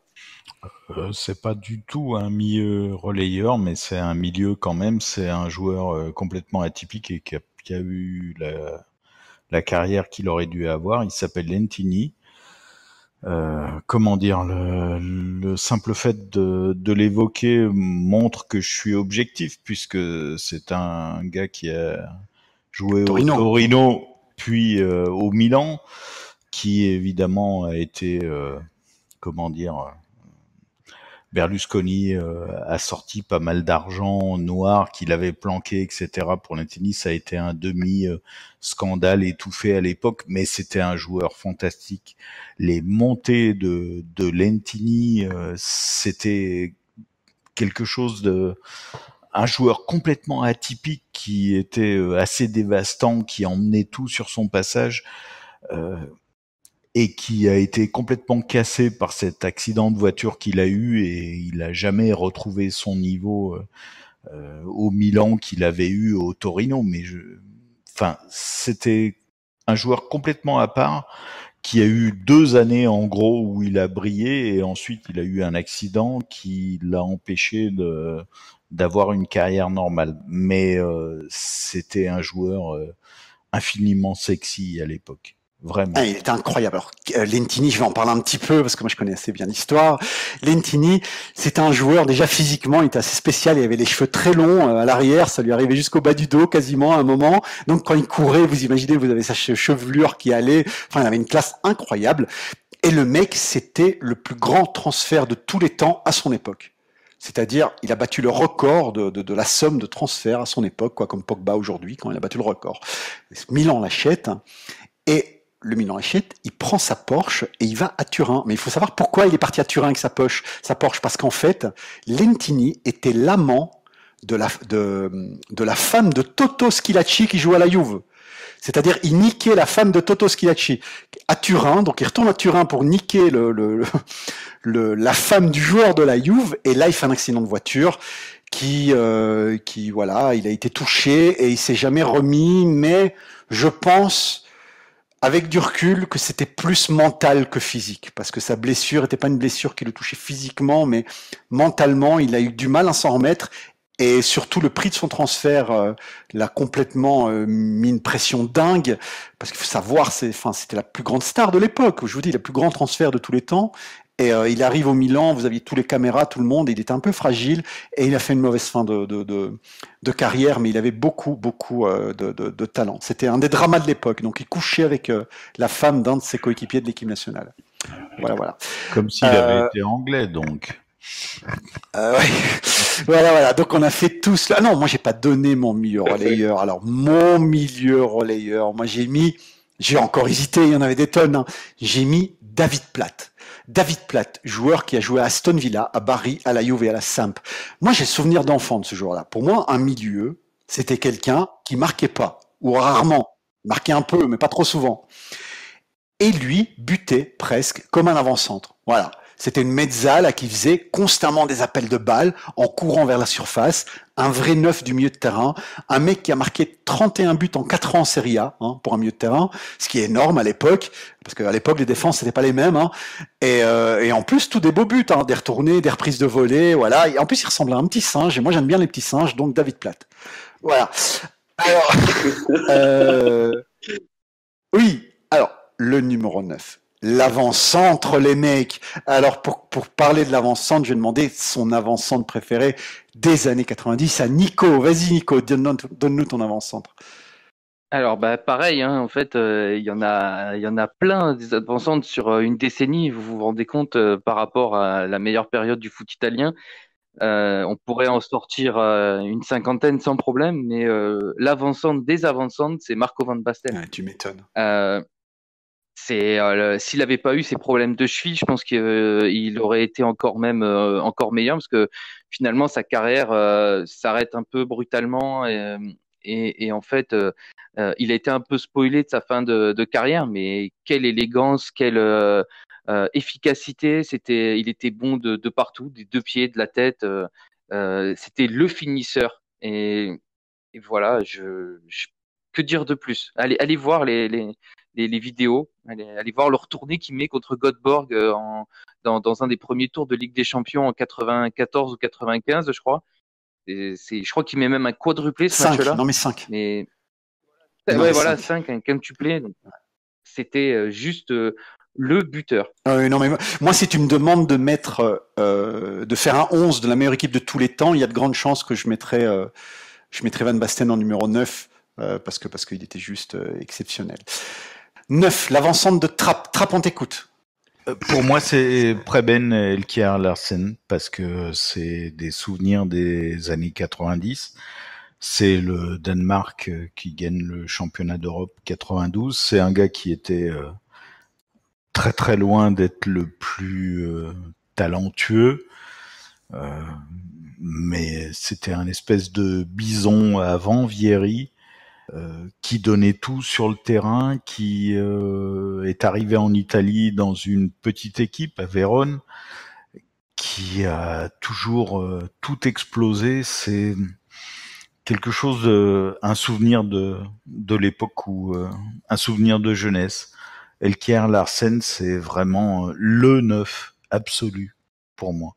Alors c'est un magnifique numéro 9, mais juste une petite précision, Trapp, c'était les années 80, Larsen. C'était pas les années 90, mais c'est pas... Non, 92, il fait partie de l'équipe qui est championne d'Europe. On parle bien de celui qui jouait à l'Hellas Vérone, hein. L'homme du but dans chaussures. Il a joué de Vérone de 84 à 88 de mémoire. Et puis il a arrêté sa carrière avant 90. Ah. À mon avis, on regardera. Je me suis raté à ce point-là? Non. Ouais. Si je me souviens de lui parce qu'il a joué en Belgique, tu vois. Enfin, je me souviens de lui, je l'ai pas connu, mais il a joué en Belgique pendant des années. Il a joué à Lokeren. Exactement, Lokeren, et il a arrêté sa carrière 2 ans avant l'Euro, voilà. Il repart à Vejle en 88. Ouais. Mais c'est pas bien grave, c'est un grand numéro 9, je suis bien d'accord avec toi. Alors, l'avant-centre de Charroux, on t'écoute. Trezeguet est arrivé en Serie A en 2000, donc j'ai mis les paniques, donc j'ai mis Pippo Inzaghi. Et pour moi, c'est ça un avant-centre. C'est un mec que tu ne comprends pas. Le gars était le seul sur Terre avec Trezeguet, justement, à savoir où le ballon allait arriver après qu'il ait tapé un poteau, avant même que le ballon tape le poteau. C'est incroyable. Ce type était ni grand, ni fort, ni rapide. Je sais même pas s'il a su faire une passe avant ses 30 ans, avant d'arriver au Milan. Ce type était incroyable. Malgré tout ça, comme Alex Ferguson l'a dit, il est né hors jeu et c'est exactement ça. Il faut se rendre compte qu'avant d'arriver au Milan, justement, donc avant de quitter la Juve et d'arriver au Milan, donc dans toute la partie des années 90 où il a joué en Serie A, il a une moyenne de buts par match qui est supérieure à 0,5. Oui, non, mais c'est une machine, hein. C'est incroyable. Pour un type qui devait toucher 3 ballons, il devait toucher 3 ballons dans le match. Il en mettait 4. C'était incroyable, incroyable. Il y a énormément d'avant-centres qui étaient très forts, effectivement, il n'y a pas de souci. J'ai rien à redire à ce qui a été dit jusqu'à présent, mais pour moi, la définition de l'avant-centre, vraiment, pas l'attaquant, hein, pas l'attaquant de pointe, quoi, l'avant-centre, le 9, c'est Inzaghi. Ça ne peut être personne d'autre. C'est un magicien. C'est sûr que si on parle de renard des surfaces, le mec qui est là pour buter, Inzaghi, c'était le top mondial. Alors, moi, je vais donner le mien. Alors, encore un poste où il y en avait trop. Dans tous les clubs ou presque, tu avais un 9 de niveau international dans les années 90 en Italie. Et plusieurs m'ont rendu complètement fan. Vieri, etc., etc. Mais bon, pour le beau jeu, j'en ai pris un que personne ne prendrait, parce que je connaissais pas vos listes, hein. C'est Karl-Heinz Riedel, l'attaquant allemand de la Lazio. Alors, les mecs, déjà le nom, rien que le nom, Karl-Heinz Riedel, tu l'imagines en costume Hugo Boss des années 40. Puis la gueule, un Allemand, pas allemand, je veux dire, pas très grand, 1m77, le teint un peu caramel, et surtout, mais quelle agilité! Le mec, c'était un serpent, voilà. Et j'adorais juste comment il bougeait. Il était rapide, des petits crochets, des buts en acrobatie, la classe. Sa spécialité, c'était le jeu de tête. C'était le Zamorano allemand, un hélicoptère. Le mec sautait, t'avais l'impression qu'il restait 1 minute en l'air sans retomber. Voilà. Et ces têtes plongeantes, incroyables. D'ailleurs, je me demande pourquoi, au jour d'aujourd'hui, on voit plus de têtes plongeantes. C'est quoi? C'est un geste technique qu'ils arrivent plus à faire ou quoi? Ça s'est perdu? Bref, lui, il était spécialiste dans ça. Il faisait des têtes plongeantes. On dirait qu'il sautait dans une piscine et la balle arrivait dans le but, mais encore plus fort qu'un tir avec le pied. Bref, moi, les attaquants agiles, c'est tout ce que j'aime. Et puisqu'il fallait en choisir un, autant en prendre un que vous auriez pas pris, Karl-Heinz Riedel. Voilà. Putain, même pourtant j'ai hésité. Hein. Enfin, j'ai hésité. Je savais que ça allait être Inzaghi, mais comme tu dis, il y avait tellement. Il y avait ça, tu sais, Zamorano et ça, la Syrie. Dario Hübner. Dario Hübner, le mec qui fumait 2 paquets de cigarettes par jour. Magnifique. Ouais. Et avec Igor Proti, un des 2 seuls joueurs à avoir été capocannonière et en A, B et C. Igor Proti, encore un qui fumait 3 paquets de cigarettes par jour. Incroyable. Mais incroyable. L'âge d'or. Bon, j'ai vérifié et tu as absolument raison pour Larsen. Donc, c'est pas bien grave. La deuxième fois, c'était Vieri, et parce que c'est le mec, je pense, qui a la meilleure vie du monde. Ah, Vieri. Ce mec-là a fait des choses incroyables en Serie A. A été champion en Espagne avec des buts pas croyables avec l'Atlético à l'époque où l'Atlético ça avait rien à voir avec aujourd'hui, hein. C'était vraiment les matelas. Ouais. Enfin, son but du point de corner qui rentre directement. Enfin bon. Et au jour d'aujourd'hui, il est là à te poster des vidéos. Je joue pendant une demi-heure avec Recoba et c'est super et tout le monde applaudit. Je crois que ce mec a une philosophie de la vie qui est je profite et je profite, et que je crois que personne d'autre n'est arrivé à atteindre ou à afficher au jour d'aujourd'hui, parce qu'on a des Pogba qui nous expliquent que c'est super, qui postent plein de photos sur Instagram, mais l'autre prend juste du plaisir et en plus il balance les photos du plaisir qu'il prend. Vieri, c'est hors du monde. Alors moi, Vieri, hein, c'est un type super sympathique parce que je l'ai vu et j'ai partagé un ascenseur avec lui à Abu Dhabi. Je rentre dans l'ascenseur, je vois qui? Vieri. Alors faut savoir qu'en vrai, les mecs, il a pas l'air, hein, mais c'est un monstre. Il est vraiment baraqué. Enfin, moi, je vous parle de ça, c'était il y a 10 ans que je l'ai vu. Et il est vraiment baraqué, il m'a regardé, il m'a fait ciao. Il m'a fait un petit sourire, tu vois, parce qu'il a vu que je le regardais. Et j'étais un petit peu, je vais pas dire j'étais timide, c'est pas tellement mon genre, mais j'étais un petit peu, voilà. J'étais pas assez franc pour aller lui parler, hein, j'avais pas envie de le déranger non plus. Il était avec une nana absolument magnifique. C'est un mec super sympathique. Et voilà, c'est un joueur aussi que j'ai adoré. Alors, on va passer. Juste une chose, Trapp. Voilà, Trapp, t'as coupé ton micro, c'est parfait, il y avait plein de bruit. Alors, le numéro 10, le meneur de jeu, le deuxième attaquant, Trapp, on écoute ton numéro 10. Qui as-tu choisi? Mon numéro 10 s'appelle Zola, Gianfranco Zola, parce que c'est un joueur atypique, pas bien grand, pas bien physique, pas bien costaud, et qui normalement aurait dû être une espèce d'idole absolue, mais il n'a pas eu de chance. Il est tombé en Italie à l'époque où il y avait quand même beaucoup de monde à son poste et une sacrée concurrence. Puis il s'est barré en Angleterre et il est devenu une espèce de référence dans un club pas si facile. C'est vraiment un joueur qui ressemble pas à d'autres joueurs. Et Zola au milieu des années 90, c'est plein d'images de buts, d'accélération, de dribbles, de passes. C'est un joueur complètement atypique. Ouais, et un homme absolument charmant. Alors, juste une chose, pour quelle raison il est parti d'Italie? Ça n'a rien à voir avec la concurrence, parce que niveau talent, le mec, il était juste au-dessus de tout le monde. Je veux dire, au-dessus de lui, en numéro 10, avec Roberto Baggio, il était juste trop fort, Zola. Il est parti pour une raison, parce qu'il jouait à Parme, et à Parme, l'entraîneur qui entraînait Parme cette époque-là, c'était Ancelotti. Et Ancelotti débutait en tant qu'entraîneur, et il ne voulait pas jouer avec autre chose que le 4-4-2 de Sacchi. Il était complètement un taliban de la tactique. Et il a demandé à Zola, ou tu joues deuxième attaquant dans un 4-4-2, ou alors j'ai pas besoin de toi. Et Zola a dit, ben, moi je suis un 10, je peux pas jouer deuxième attaquant, c'est pas mon rôle. Et ils l'ont vendu pour cette raison, à cause d'Ancelotti qui a pas su l'exploiter. Et c'est la même raison qui nous a fait partir Thierry Henry de la Juve, parce qu'Ancelotti jouait encore avec le 4-4-2, il jouait encore en 4-4-2, il voulait absolument pas changer sa tactique. Après, il est devenu plus souple avec les années.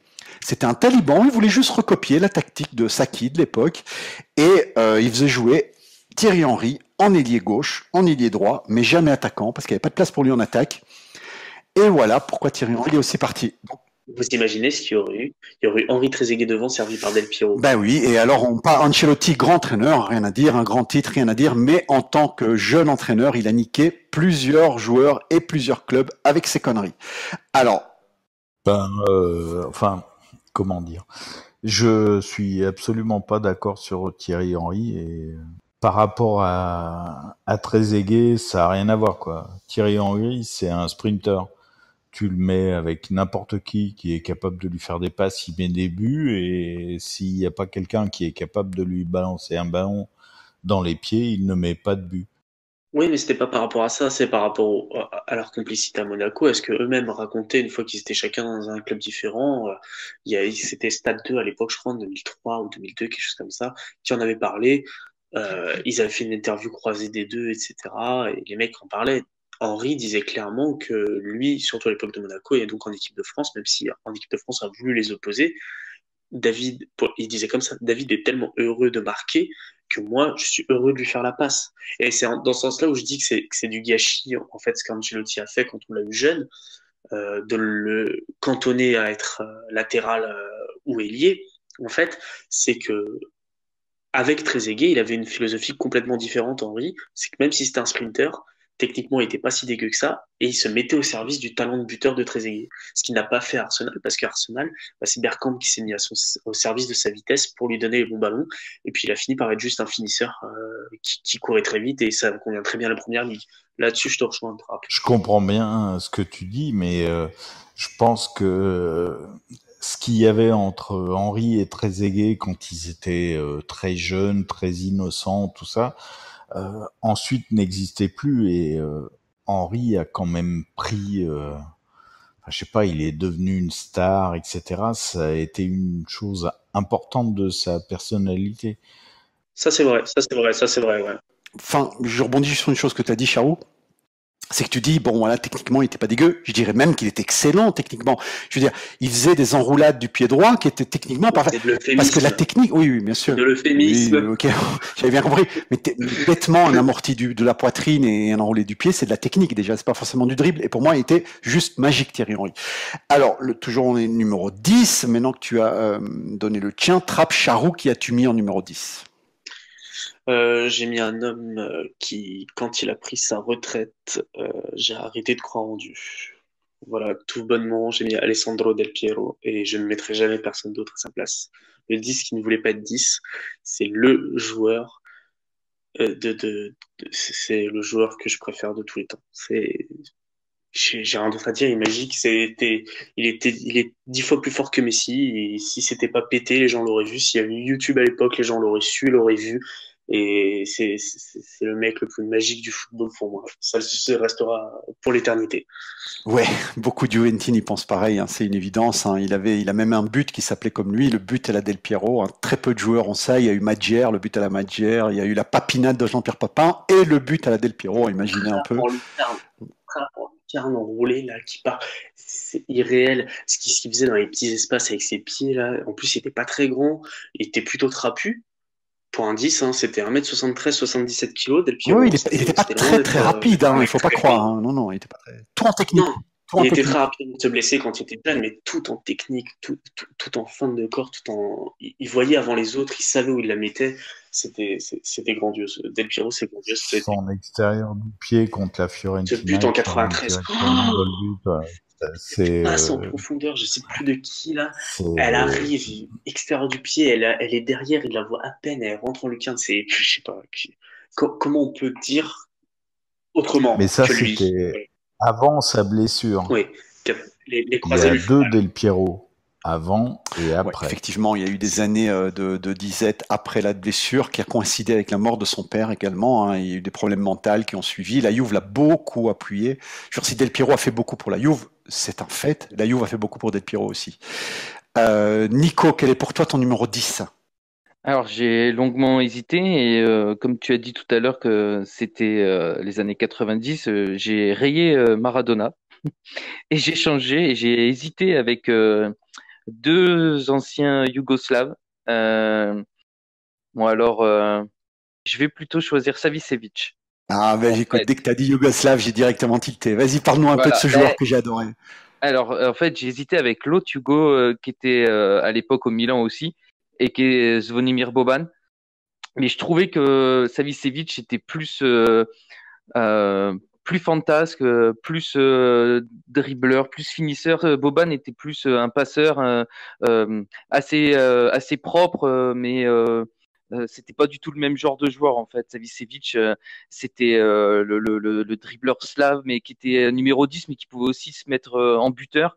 De toute façon, si vous rappelez la finale contre le Barça, je crois que c'est son masterpiece quand il met au moins un doublé, je pense, à la finale d'Athènes où le Milan est outsider contre le Barça de Cruyff et que finalement Milan détruit un lob de 30 mètres, hein, magnifique. Voilà, du gauche. Puis voilà, un gaucher, la classe magnifique. Et cette technique yougoslave qu'avaient les joueurs de l'époque dans les années 70-80, qui a été aussi champion d'Europe en 91 avec l'Étoile Rouge de Belgrade. Quelle équipe merveilleuse équipe. Exactement. Et donc, c'était pour moi le numéro 10 de cette époque. Oui, pour moi, il était aussi très fort, mais pour moi, hein, je vais donner mon avis à moi, le numéro 10 de cette époque, mais que dis-je? Le numéro 10 de tous les temps, Roberto Baggio. Les mecs, qu'est-ce que vous voulez que je vous dise? J'ai aimé le football en mondial 1990. J'ai vu le but de Baggio contre la Tchécoslovaquie à la TV, avec sa petite coupe mulet, là. Je me suis retourné vers mon oncle et je lui ai dit, mais c'est qui, lui, il joue où? Avec ma petite voix d'enfant. Et mon oncle me dit, ouais, il joue avec les blancs et noirs, ils viennent de l'acheter. Ah, je dis, bah ok, je vais supporter les blancs et noirs alors. Et pendant que tous mes amis supportaient le Milan, parce que le Milan gagnait les Coupes d'Europe, moi je me suis mis à supporter une équipe qui a fini 7e du championnat italien. Voilà. Concernant Baggio en lui-même, c'est simple. Pour être un grand joueur, il faut avoir le mental, le talent et le physique.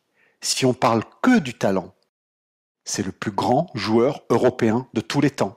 Au-dessus de Cruyff, au-dessus de Zidane, au-dessus de qui vous voulez. Alors évidemment, si on prend tous les paramètres Par exemple, CR7 a du talent, il a le physique de Robocop et il a un mental d'acier, ce qui en fait un monstre. Mais si on parle que du talent, si on met de côté les deux autres paramètres, la capacité à tripoter un ballon, Roberto Baggio est au-dessus de tous les autres Européens. Pour moi, il n'y a pas de discussion possible. Il avait même le corps taillé pour le ballon. Il avait le centre de gravité très bas pour le dribble en mouvement. Ses pieds étaient minuscules pour conduire la balle. D'ailleurs, allez au Juventus Museum, il y a une vitrine rien que pour lui, avec une de ses pompes dans la vitrine. Mais on dirait une chaussure d'enfant, les mecs. Moi, je sais pas la taille, j'ai pas pu voir la taille, mais c'est quoi, du 36, 37? Il a un pied minuscule. Il y a une vidéo, Guardiola, parce qu'ils ont joué ensemble, à Brescia, il le reçoit dans le vestiaire du Barça, il appelle Messi, il lui dit viens, il dit tu vois le mec là c'était Messi avant Messi. Il dit c'est le plus grand joueur avec lequel j'ai joué. Roberto Baggio, les mecs, numéro 1. Point. Voilà. J'ai débat là-dessus, mais je suis globalement d'accord avec toi. Parce que c'est exactement ce qui t'est arrivé avec Baggio, qui m'est arrivé avec Del Piero, si on le voyait à la télé, je suis devenu fan de la Juve. Ben oui, voilà, des fois, surtout quand tu es enfant, hein, tu deviens fan d'une équipe, tu deviens fan d'une équipe pour un joueur, après tu as toujours les opportunistes qui deviennent fans d'une équipe parce que c'est l'équipe qui gagne. Voilà, non, moi non, j'étais plutôt le contraire, j'étais tout le temps amoureux du deuxième ou du troisième, j'étais tout le temps amoureux de celui qui gagne jamais. Et ben là, oui, je suis tombé amoureux de Baggio, et puis voilà, et puis il y a quelque chose de magique entre moi et la Juve. Bon, on n'est pas là pour parler de moi, hein, mais par exemple, David Platt, je le regarde, je suis tout petit au Mondial 90, je l'adore, puis la Juve l'achète, on dirait une succession de coïncidences qui fait que je suis devenu un Juventino. Bref, on va passer au numéro suivant, le numéro 11, l'ailier gauche. Charou, quel est ton ailier gauche? Bah moi, il n'y a pas d'ailier gauche, comme je te l'ai dit, vu que c'est un 4-3-3, et pour servir Inzaghi, donc j'ai Del Piero, puis j'ai le luxe d'avoir Baggio. Pour tout ce que vous avez dit, les gars. Et à quel moment je vais en rajouter pour tout ce que vous avez dit? Baggio, c'est Del Piero 1.0, quoi. Enfin, je le dis sans vraiment avec énormément d'amour pour Baggio, hein. Mais c'est là où je suis légèrement désaccord pour toi, avec toi, Calo, c'est dans le sens où pour moi Baggio, Del Piero a réussi à faire partir Baggio de la Juve parce qu'on voyait quelqu'un qui en plus d'avoir le talent avait le mental. Malheureusement, il s'est passé ce qui s'est passé avec physiquement pour Del Piero, mais voilà. Donc Baggio extraordinaire avec un ballon au pied extraordinaire. Il y a pas de. Vous avez déjà tout dit sur lui, donc voilà, je vais pas en rajouter. Absolument en rajouter, mais je vais juste rebondir sur une chose. En fait, Baggio était vendu par la Juve parce que Baggio avait eu une grave blessure et on croyait qu'il ne reviendrait jamais. En fait, la Juve s'est trompée là-dessus. C'est le fait qu'il y a eu la grande blessure parce qu'ils n'étaient pas incompatibles en fait. Hein. Les deux joueurs. Non, c'était pas incompatible du tout parce qu'en plus de ça, il suffisait de mettre une pointe et les deux derrière, ça vous gêne très bien puisque Del Piero avait horreur de jouer 10 et Baggio aussi, mais les deux auraient très bien fonctionné ensemble. Mais voilà. Pour moi, je pouvais pas ne pas mettre les deux et au service d'un vrai avant-centre. Et tu as bien fait. Nico, quel est pour toi ton numéro 11, ton ailier gauche? Ou alors qui tu veux, mais en numéro 11, on t'écoute. Eh ben, le seul, l'unique, Ronaldo, quand il arrive à l'Inter, c'est d'ailleurs de toute façon il y a pas photo, il y a pas débat, hein. Il phénoménal, c'est quand il arrive en Italie, hein, il arrive à l'Inter et c'est l'extraterrestre. Bon, il avait déjà fait, il était déjà passé par le PSV et par le Barça, mais comme Moratti casse la tirelire pour l'attirer à Milan, c'était un autre joueur. Hein, avec bon après il y a eu le Ronaldo pareil, un peu comme Del Piero avant ses blessures au genou et après. Mais à l'époque de l'Inter, en tout cas, c'était au tout début, c'était un extraterrestre. Hein. Il était capable de faire des différences de folie, de marquer, de prendre le ballon sur 40 mètres, de dribbler 4 bonhommes et puis après de redribbler le gardien. Mais c'était juste. Vas-y, redis-moi. Tu te souviens de ce qu'il a fait en finale de Coupe d'Europe contre la Lazio avec l'Inter là? Oui, quand il a légèrement mystifié Marchegiani. Il a mystifié l'équipe entière pendant 90 minutes. C'est n'importe aussi, quoi oui, qu'il a fait. Au Parc des Princes. Ouais. Non, mais complètement. Et voilà, justement, s'il y a un seul match à retenir de Ronaldo époque Inter, c'est bien cette finale de Coupe UEFA au Parc. Et c'était, pour moi, à cette époque-là, il était à son apogée en fait. Parce qu'après, il a été obligé de modifier son style de jeu à cause des blessures. Il a pu ses démarrages fulgurants. C'est ça, ouais. Il a été toujours excellent techniquement et très bon buteur par la suite. Il n'y a pas eu photo, mais c'était plus le Ronaldo d'avant avec ses accélérations de 40 mètres où il était capable de dribbler tout le monde.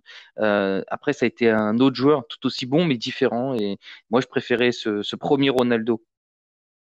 Ouais, et Ronaldo, physiquement pas humain en fait, hein. Il avait les os qui étaient les muscles étaient plus gros que ses os. Voilà, il avait des jambes comme un petit taureau.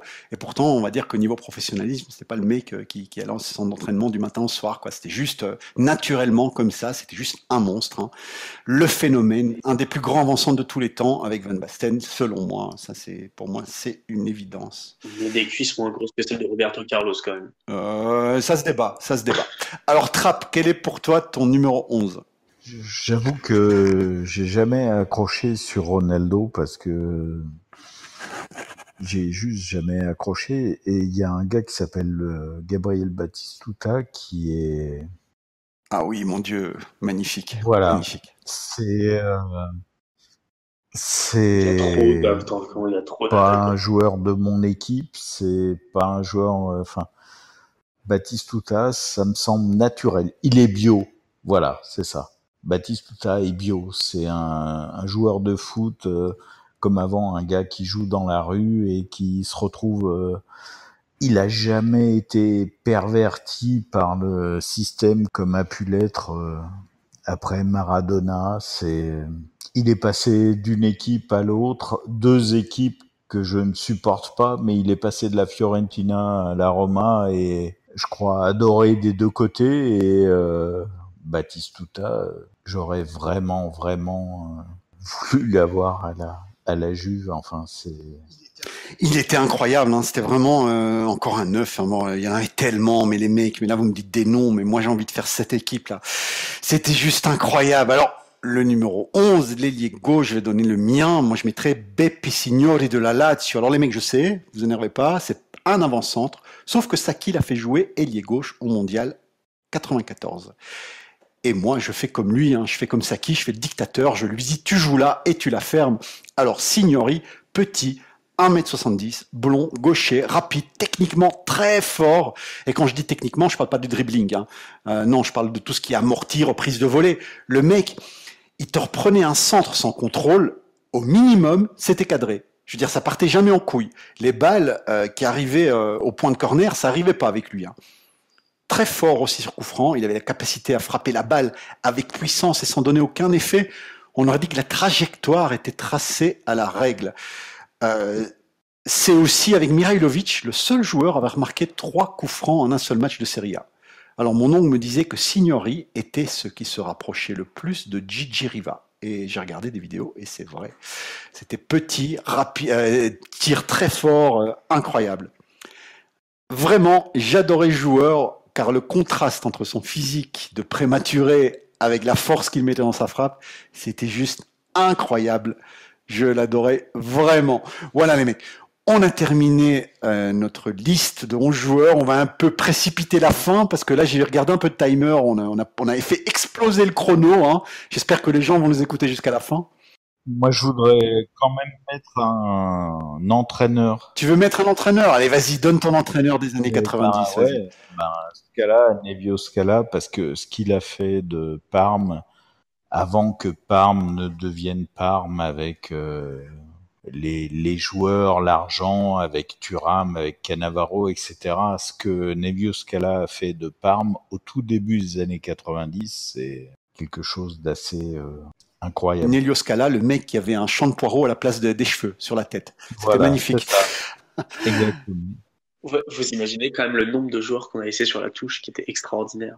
C'est ça aussi, peut-être faire un récapitulatif aussi des mecs qu'on n'a pas forcément cités, que les autres ont cités, mais que personne n'a cité.